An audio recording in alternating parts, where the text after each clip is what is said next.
বেগম রোকেয়ার প্রকৃত নাম রোকেয়া সাখাওয়াত হোসেন। তিনি নারী মুক্তির আন্দোলনের পুরোধা ব্যক্তিত্ব। তিনি একজন বাঙালি চিন্তাবিদ, প্রাবন্ধিক, ঔপন্যাসিক, সাহিত্যিক ও সমাজ সংস্কারক। তিনি বাঙালি মুসলিম নারী জাগরণের অগ্রদূত এবং প্রথম বাঙালি নারীবাদী। 2004 সালে বিবিসি বাংলার সর্বকালের সর্বশ্রেষ্ঠ বাঙালি জরিপে ষষ্ঠ নির্বাচিত হয়েছিলেন বেগম রোকেয়া। ছোট গল্প, কবিতা, প্রবন্ধ, উপন্যাস, বিজ্ঞান কল্পকাহিনী ও শ্লেষাত্মক রচনায় রোকেয়া ছিলেন স্বকীয় বৈশিষ্ট্যমণ্ডিত। উদ্ভাবন, যুক্তিবাদিতা এবং কৌতুকপ্রিয়তা তাঁর রচনার সহজাত বৈশিষ্ট্য। তাঁর প্রবন্ধের বিষয় ছিল ব্যাপক ও বিস্তৃত। বিজ্ঞান সম্পর্কেও তার অনুসন্ধিৎসার পরিচয় পাওয়া যায় বিভিন্ন রচনায়। 1904 সালে রচিত মতিচুর প্রবন্ধ গ্রন্থে রোকেয়া নারী পুরুষের সমকক্ষতার যুক্তি দিয়ে নারীদের অর্থনৈতিক, সামাজিক ও রাজনৈতিক স্বাবলম্বিতা অর্জন করে সম অধিকার প্রতিষ্ঠায় আহ্বান জানিয়েছেন এবং শিক্ষার অভাবকে নারী পশ্চাৎপদতার কারণ হিসেবে উল্লেখ করেছেন। 1905 সালে রচিত তার সুলতানার স্বপ্ন গ্রন্থটি নারীবাদী ইউটোপিয়ান সাহিত্যের ক্লাসিক নিদর্শন বলে বিবেচিত হয়েছে। তিনি 1924 সালে পদ্মরাগ উপন্যাস রচনা করেন। অবরোধবাসিনীতে তিনি নারীর অবরোধ প্রথার বিরুদ্ধে তীব্র বিদ্রুপাত্মক প্রতিবাদ হাজির করেছেন। 1880 সালের 9 ডিসেম্বর রংপুর জেলার মিঠাপুকুর উপজেলার পায়রাবন্দ গ্রামে রোকেয়া জন্মগ্রহণ করেন। তার পিতা জহিরুদ্দিন মোহাম্মদ আবু আলী হায়দার সাবের ছিলেন একজন শিক্ষিত জমিদার। মাতা রাহাতুন্নেসা সাবেরা চৌধুরানী। বেগম রোকেয়ার পিতা আবু আলী হায়দার সাবের আরবি, উর্দু, ফার্সি, বাংলা, হিন্দি এবং ইংরেজি ভাষায় পারদর্শী হলেও মেয়েদের শিক্ষার ব্যাপারে ছিলেন রক্ষণশীল। বেগম রোকেয়ার শিক্ষালাভ, সাহিত্য চর্চা এবং সামগ্রিক মূল্যবোধ গঠনে বড় দুই ভাই মোহাম্মদ ইব্রাহিম আবুল আসাদ সাবের ও খলিলুর রহমান আবু জায়গাম সাবের এবং বোন করিমুন্নেসার যথেষ্ট অবদান ছিল। তৎকালীন সমাজ ব্যবস্থায় মেয়েদের গৃহের অর্গল মুক্ত হয়ে প্রাতিষ্ঠানিক শিক্ষা লাভের কোনো সুযোগ ছিল না। 5 বছর বয়সে বেগম রোকেয়া মায়ের সঙ্গে কলকাতায় বসবাস করার সময় একজন ইংরেজ শিক্ষয়িত্রীর নিকট কিছুদিন লেখাপড়ার সুযোগ পান, কিন্তু সমাজ ও আত্মীয় স্বজনদের ভ্রুকুটির জন্য এক সময় তা বন্ধ করে দিতে হয়। কিন্তু রোকেয়া দমে যাননি। বড় ভাই বোনদের সমর্থন ও সহায়তায় তিনি বাংলা, ইংরেজি, উর্দু, ফার্সি এবং আরবি ভাষা আয়ত্ত করেন। যোগেন্দ্রনাথ গুপ্ত রোকেয়া সাখাওয়াত হোসেন সম্পর্কে বঙ্গের মহিলা কবি গ্রন্থে লিখেছেন, বঙ্গের মহিলা কবিদের মধ্যে মিসেস আর.এস. হোসাইনের নাম স্মরণীয়। বাংলাদেশের মুসলমান নারী প্রগতির ইতিহাস লেখক এই নামটিকে কখনো ভুলিতে পারিবেন না। রোকেয়ার জ্ঞান পিপাসা ছিল অসীম। গভীর রাত্রিতে সকলে ঘুমাইলে চুপি চুপি বিছানা ছাড়িয়া বালিকা মোমবাতির আলোকে জ্যেষ্ঠ ভ্রাতার কাছে ইংরেজি ও বাংলায় পাঠ গ্রহণ করিতেন। পদে পদে গঞ্জনা সহিয়াও এভাবে দিনের পর দিন তাহার শিক্ষা দ্রুত উন্নতি হইতে লাগিল। কতখানি আগ্রহ ও একাগ্রতা থাকিলে মানুষ শিক্ষার জন্য এরূপ কঠোর সাধনা করিতে পারে তাহা ভাবিবার বিষয়। 1902 সালে কলকাতা থেকে প্রকাশিত নবপ্রভা পত্রিকায় বেগম রোকেয়ার পিপাসা শিরোনামে লেখা প্রকাশিত হলে তিনি সাহিত্যিক হিসেবে আত্মপ্রকাশ করেন। পরে বিভিন্ন পত্রিকায় তাঁর রচনা ছাপা হতে থাকে।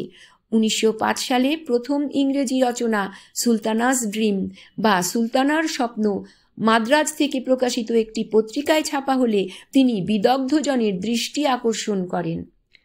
1898 সালে রোকেয়ার বিয়ে হয় বিহারের ভাগলপুর নিবাসী উর্দুভাষী সৈয়দ সাখাওয়াত হোসেনের সঙ্গে। তিনি ছিলেন ডেপুটি ম্যাজিস্ট্রেট, তদুপরি সমাজ সচেতন, কুসংস্কার মুক্ত ও প্রগতিশীল দৃষ্টিভঙ্গি সম্পন্ন।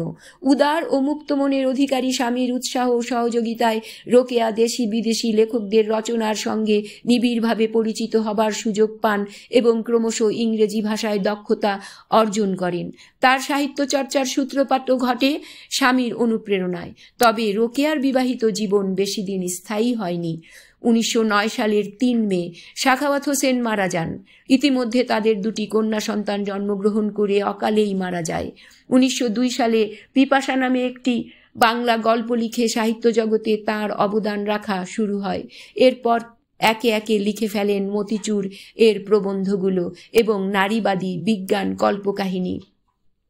তিনি বলেছেন, পুরুষের সমকক্ষতা লাভের জন্য যাহা আমাদিগকে করিতে হয় তাহাই করিব। যদি এখন স্বাধীনভাবে জীবিকা অর্জন করিলে স্বাধীনতা লাভ হয়, তবে তাহাই করিব। আবশ্যক হইলে আমরা লেডি কেরানি হইতে আরম্ভ করিয়া lady magistrate, lady barrister, lady জজ সবই হইব। উপার্জন করিব না কেন? যে পরিশ্রম আমরা স্বামীর গৃহকার্যে ব্যয় করি, সেই পরিশ্রম দ্বারা কি স্বাধীন ব্যবসায় করিতে পারিব না? আমরা বুদ্ধিবৃত্তির অনুশীলন করি না বলিয়া তাহা হীনতেজ হইয়াছে। এখন অনুশীলন দ্বারা বুদ্ধিবৃত্তিকে সতেজ করিব। যে বাহুলতা পরিশ্রম না করায় হীনবল হইয়াছে, তাহাকে খাটাইয়া সবল করিলে হয় না। স্বামীর মৃত্যুর পর নিঃসঙ্গ রোকেয়া নারী শিক্ষার বিস্তার ও সমাজসেবায় আত্মনিয়োগ করেন। 1909 সালের 1 অক্টোবর স্বামীর প্রদত্ত অর্থে 5টি ছাত্রী নিয়ে তিনি ভাগলপুরে সাখাওয়াত মেমোরিয়াল গার্লস স্কুল স্থাপন করেন।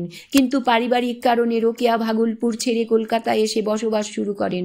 1911 সালে 16 মার্চ কলকাতার 13 নং ওয়ালিউল্লাহ লেনের একটি বাড়িতে মাত্র 8 জন ছাত্রী নিয়ে তিনি নবপর্যায়ে সাখাওয়াত মেমোরিয়াল গার্লস স্কুল প্রতিষ্ঠা করেন।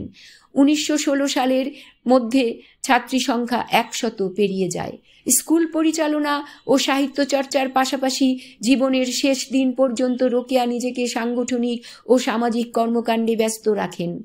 1916 সালে তিনি মুসলিম বাঙালি নারীদের সংগঠন আঞ্জুমানে খাওয়াতিনে ইসলাম প্রতিষ্ঠা করেন।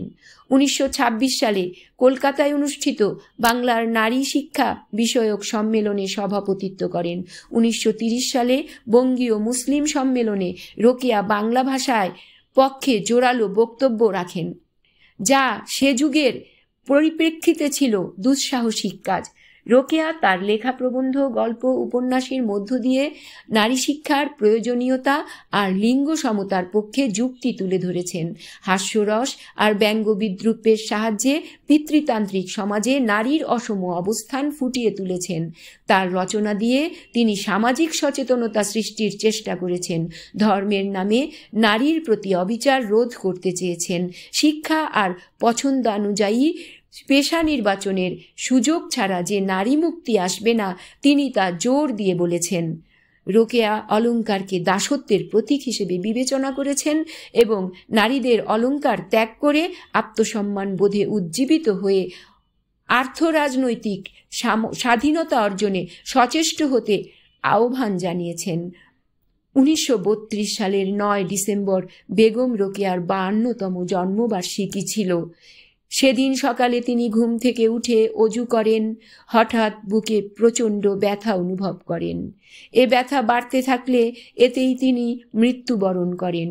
সে সময় তিনি নারীর অধিকার নামে একটি প্রবন্ধ লিখছিলেন। উত্তর কলকাতার সোদপুরে সমাহিত করা হয় অবরোধবাসিনীদের মুক্ত করার মহীয়সী সংগ্রামী নারী বেগম রোকেয়াকে।